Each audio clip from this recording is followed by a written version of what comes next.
जी news portal के दर्शकों को नमस्कार। दर्शकों देख रहे हैं एसडीएम कार्यालय में कुछ लोग हैं जो कि ज्ञापन देने के लिए आए हुए हैं। और किस विषय के लिए ज्ञापन देने के लिए आए बात करते हैं। पत्रकार जी, हमारी किस विषय को लेकर ज्ञापन देने आए सर? मेरी माताजी के हमने 4 जनवरी को एक इंजेक्शन लगवाया था, पेट में दर्द था। क्या नाम है? मेरा नाम मोहम्मद अफजल है, वार्ड नंबर 32 का निवासी हूँ। और मरीज का क्या नाम है? मरीज का नाम जन्नत बेगम है, जिनकी उम्र 53 साल है। कब लगवाया था इंजेक्शन? 4 जनवरी को शाम को 6 बजे उनके पेट में दर्द हुआ था, तो हमने 7 बजे के आसपास उनको सरकारी हॉस्पिटल इमरजेंसी में लेके गए। लखनलाल मीणा सर ने उनको देखा, उसके बाद में उन्होंने इंजेक्शन लिखा था। एक कंपाउंडर ने उनके IM कमर पे इंजेक्शन लगाया, जिसकी वजह से उनको राहत मिली। उन्होंने छुट्टी कर दी, हम घर लेके गए। 5 जनवरी को उनको इंजेक्शन की जगह पे दर्द होने लगा, तो हमने उनसे पूछा, उन्होंने बोला बर्फ़ से सिकाई कर दो, थोड़ी देर में ठीक हो जाएगा। लेकिन 6 जनवरी को उनको बिल्कुल भी आराम नहीं मिला, तो हमने लाके यहाँ एडमिट कराया। उन्होंने एडमिट किया, ड्रिप इंजेक्शन लगाए, उसके बाद में उनको थोड़ी राहत मिली, उन्होंने छुट्टी कर दी। और जो इमरजेंसी की स्लिप थी वो भी उन्होंने फाइल में लाकर जमा कर ली थी वहाँ पर। लेकिन 7 जनवरी को जब उनको हल्का फुल्का दर्द होने लगा, तो उन्होंने एक ट्यूब लिखा था थर्मोवॉफ, हमने वो लगा दिया, उनसे भी उनको राहत नहीं मिली। 8 जनवरी और 9 जनवरी को बहुत ज़्यादा परेशान थी, गांठ बन गई, तो हमने 10 जनवरी को यहाँ पर सुबह एडमिट कराया। उन्होंने एडमिट करने के बाद में ड्रिप और इंजेक्शन लगाकर उनको एडमिट रखा, और उनको 4-5 बजे तक रखने के बाद शाम को उन्होंने बोला कि हमने इनकी जांच कराई है, प्लेट्स और इनका ब्लड कम है, जिसकी वजह से हम इनको जयपुर रेफ़र कर रहे हैं। और उन्होंने SMS का रेफ़र कार्ड बना दिया। रेफ़र कार्ड बनाने के बाद मैंने उनको बोला कि सर रेफ़र कार्ड मत बनाइए, आप ट्रीटमेंट कीजिए, प्लेट्स कम है, ब्लड कम है, तो उसका ट्रीटमेंट होता है। लेकिन उन्होंने बोला कि नहीं, आप ले जाइए, इंजेक्शन वाली जगह पे कोई दिक्कत नहीं, हम इनका रेफ़र कर रहे हैं। उसके बाद में उन्होंने रेफ़र कार्ड दे दिया, और मैंने पूछा एम्बुलेंस के लिए, तो उन्होंने साफ मना कर दिया, अभी कोई एम्बुलेंस अवेलेबल नहीं है। फिर मैंने प्राइवेट व्हीकल करके उनको SMS ले जाने की बजाय JNU प्राइवेट हॉस्पिटल में लेके गया। वहाँ जाकर इनका तुरंत ICU में तुरंत उपचार शुरू हुआ। इमरजेंसी में इनका उपचार शुरू हुआ, ट्रीटमेंट दिया गया, थोड़ी राहत मिली इनको। लेकिन उन्होंने जब जाँच करने का डॉक्टर ने पाया कि वो इन्फेक्शन काफ़ी बढ़ चुका था, गांठ बढ़ चुकी थी, उसमें पस पड़ चुका था पूरे में। जहाँ पर इंजेक्शन लगाया था, बिल्कुल इंजेक्शन की जगह पे यहाँ कमर पे लगा था, ये फ़ोटो है। उसके बाद में फिर इनका पहला ऑपरेशन उन्होंने बोला कि तुरंत ऑपरेशन करना पड़ेगा, वरना इन्फेक्शन नीचे तक फैल जाएगा।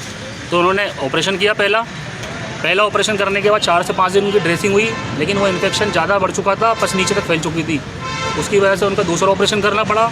दूसरे ऑपरेशन के बाद में उनका एक वैक्यूम प्रोसेस होता है घाव को सुखाने के लिए और गंदा ब्लड निकालने के लिए। उन्होंने 7 से 10 दिन वो प्रोसेस किया।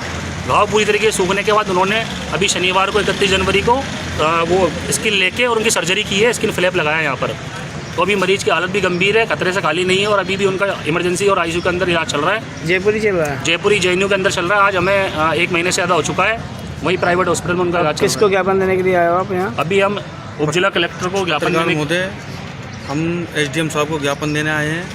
और ये एक कर्मचारी है सरकारी, जिसकी लापरवाही की वजह से इनकी जान बिल्कुल खतरे में है। इनके 3 ऑपरेशन हो चुके हैं, एक गलत इंजेक्शन लगाने की वजह से। इंजेक्शन वो लगने का दूसरी जगह का था और लगा दूसरी जगह दिया। कौन सा इंजेक्शन था? पेंटाप्रोजल इंजेक्शन लगाया, जो IM कभी नहीं लगता, IV लगता है, लेकिन उन्होंने IM लगाया था। IM लगता, वो IV लगता है, ये पेंटाप्रोजल इंजेक्शन, और ये IM लगाया गया। IM लगाया गलत इंजेक्शन की वजह से। मैं एक चीज़ और बता दूं, मैं भी खुद नर्सिंग स्टाफ हूँ सर, ठीक है।